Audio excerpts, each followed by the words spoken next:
Welcome back to Extra Time, everybody. I'm Greg Lawless alongside Shep and Jason, the producer. Act 2, Fire on the Mountain, as in the great old Meters song. The Chicago Fire are looking to stay on top, if you will. They're not. Meters? Who are the Meters?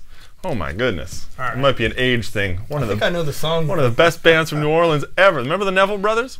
No. Okay, never mind. Get back to something I know about. The Los Angeles Galaxy are playing at the Chicago Fire on Wednesday night. That's tonight.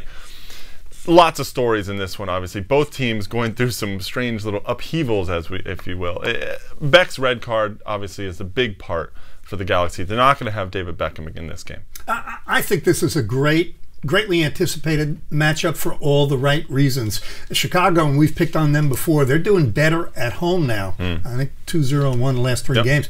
LA, I've been touting them all year. I think they'll be okay without David Beckham. I think the key is Landon Donovan. He had the issue with the swine flu, and will he be 100%? And they also don't have Eddie Lewis. Does that hurt more? That's what I was going to say is having no Lewis and no Beckham, that takes 2 players out of the midfield.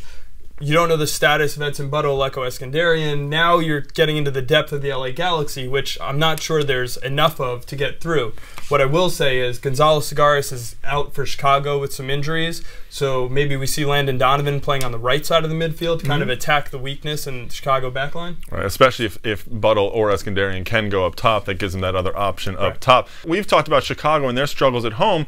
They're getting better at Toyota Park. They're 2-0-1 in their last 3 home matches. However, some problems in the locker room right now with Chicago. We recently heard the report about a scuffle between head coach Dennis Hamlet and center back Bakary Soumare. The team issued an announcement saying that they were both fined for their actions. It's obviously a serious situation for them. How much does it hurt them?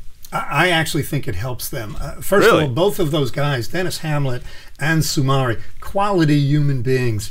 And tough guys. I want to see that fight. But I like it. This is not high school soccer. This is pro sports. You're going to have those scuffles. Chicago had it last year in the locker room, Conde and Blanco.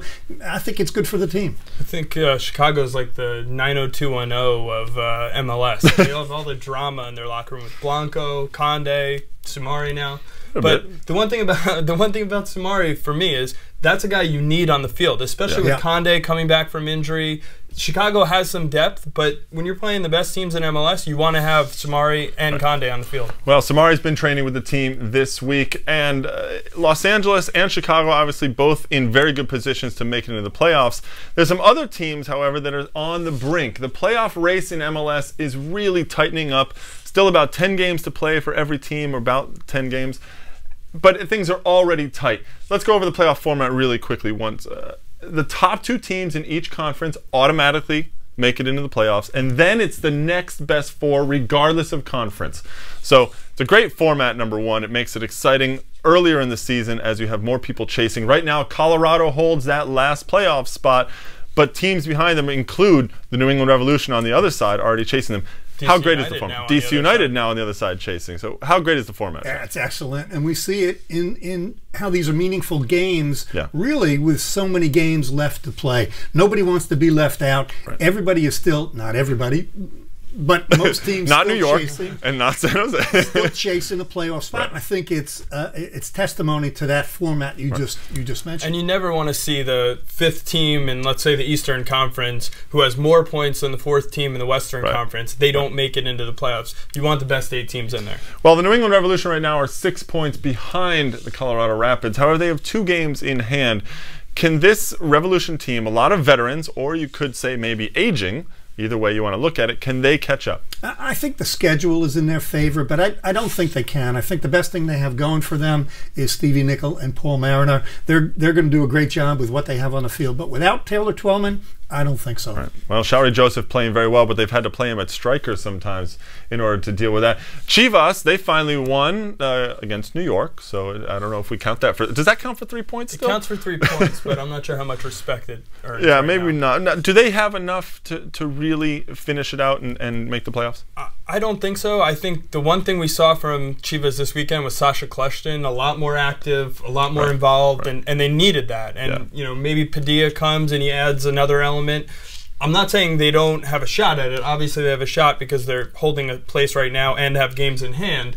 But this Chivas team doesn't seem strong enough to be able to hold it. I think they are, and they have a healthy Galindo, so I think they can make it. Jesse Marsh, to me, under the radar screen, he's always been a great player. He's awesome sweeping in front of the back line. Real Salt Lake making a small move in their last couple of games, a win and a draw against good Western Conference opponents. Seattle, they got the win. Houston, the draw. It was 0-0. But they've brought in some new players. Nelson Gonzalez has been brought in. Rashid El Cafe. Are these guys the solution they needed in Salt Lake, Jason? I think they were brought in to add depth. I think they have a good, let's say, 11, 12 players that they can play with and compete with and should be competing for a playoff spot. I don't know that those guys are really going to change things for them. I think what's going to change things for them is their mentality. This weekend they showed it against Houston that they couldn't do it. Everything's set up for them to win that game. Houston goes down a man. That's 3 points for them, right? Playing for more than a half up a man, and they didn't get it. I could say the same thing about their final game in the playoffs last year against Red Bull. Everything was set up, but didn't. And they didn't. Well, Kansas City lost in Peter Vermes' debut as a coach. They didn't have Davey Arnaud or Claudio Lopez, so that makes a difference, obviously. NFC, Dallas also chasing, but they're still 7 points out of the playoffs. They're doing better. And then they lost again. It's still Dallas. It's still Dallas. You're right. Well, that's all we have today. On Thursday in Act 3, our ET Cup will spilleth over.